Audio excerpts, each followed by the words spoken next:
Kamu tuh harusnya tuh nungguin aku loh depan kelas. Kamu tuh harusnya ngasih makan loh saat aku istirahat.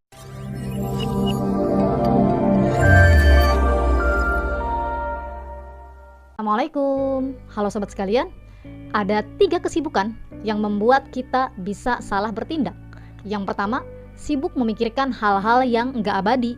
Misalnya, fisik ditinggalkan oleh manusia, material. Nah, misalnya nih, aku dikasih fisik yang seperti ini oleh Allah Subhanahu wa taala. Aku dikasih mata yang kecil, kemudian aku nggak bersyukur.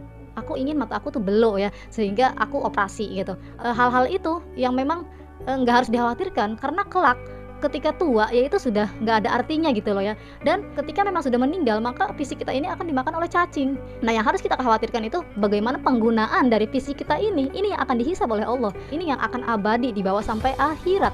Apakah untuk berbuat maksiat atau berbuat yang menghasilkan pahala. Dan ketakutan atau kekhawatiran ditinggalkan oleh manusia. Nah, padahal semua manusia ini akan meninggalkan dunia ini gitu, termasuk aku gitu, termasuk kamu, termasuk semua yang mendengar aku sekarang. Nah, yang harus dikhawatirkan itu bukan takut ditinggalkan, tetapi takut tidak memberikan manfaat gitu kepada orang tersebut gitu. Sebelum orang tersebut itu dipanggil oleh Allah Subhanahu wa taala.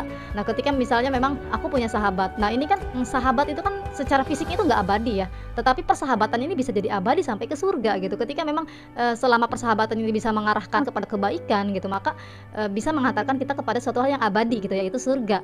Lanjutnya, kekhawatiran terhadap material kita, misalnya terlalu mikir-mikir untuk memberikan uang kepada orang lain padahal untuk kebaikan, dan orang lain itu padahal membutuhkan, dan padahal di antara harta kita itu ada harta milik orang lain yang membutuhkan, seperti itu. Nah, ketika kita mengkhawatirkan hal-hal yang seperti itu, maka bisa membuat kita salah bertindak. Itu bisa jadi kita kurang bersyukur, jadi orang yang pelit gitu loh ya. Nah, yang harus kita khawatirkan yaitu untuk apa harta kita ini digunakan. Ada sahabat Nabi yang sedih gitu ketika memang diberikan harta yang banyak oleh Allah gitu. Untuk apa ini harta ini? Aku takut gitu. Harta ini malah memberatkanku saat hisab di akhirat. Kita harus mengkhawatirkan hal-hal yang memang kelak abadi gitu. Jadi yang kita khawatirkan harusnya adalah pemanfaatannya gitu, bukan materinya. Kesibukan yang kedua yang membuat kita terlena yaitu sibuk mengkhawatirkan hasil. Padahal yang kelak akan dihisab yaitu prosesnya. Misalnya teman-teman diterima di PTN melalui jalur SBMPTN. Nah, yang dinilai gitu oleh Allah itu adalah prosesnya. Apakah misalnya prosesnya udah benar nih, nggak nyontek gitu loh ya, sesuai dengan prosedur. Itu yang akan dipertanggungjawabkan. Dan ketika sudah ada hasil, maka setelah ada hasil itu ada proses lagi gitu. Teman-teman menjalani kuliah itu seperti apa. Nah, itu yang akan dihisabnya. Kesibukan yang ketiga yang membuat kita terlena yaitu sibuk ingin dimengerti. Nah, ini suatu hal yang memang menyiksa diri kita sendiri dan juga orang lain gitu ya. Karena kita terlalu sibuk ingin dimengerti sehingga kita banyak menuntut orang lain. Kamu tuh harusnya tuh nungguin aku loh depan kelas. Kamu tuh harusnya ngasih makan loh saat aku istirahat.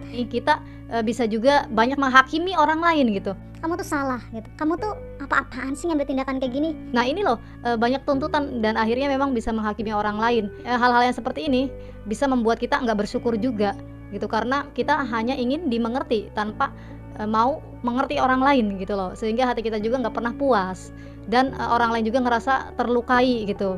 Jadi ketika memang kita mengerti orang lain, capeknya itu insya Allah akan berpahala karena bisa membahagiakan orang lain. Teman-teman, itulah 3 kesibukan yang bisa membuat kita salah dalam bertindak. Semoga kita semua bisa dihindarkan dari hal-hal yang demikian. Amin amin ya robbal alamin.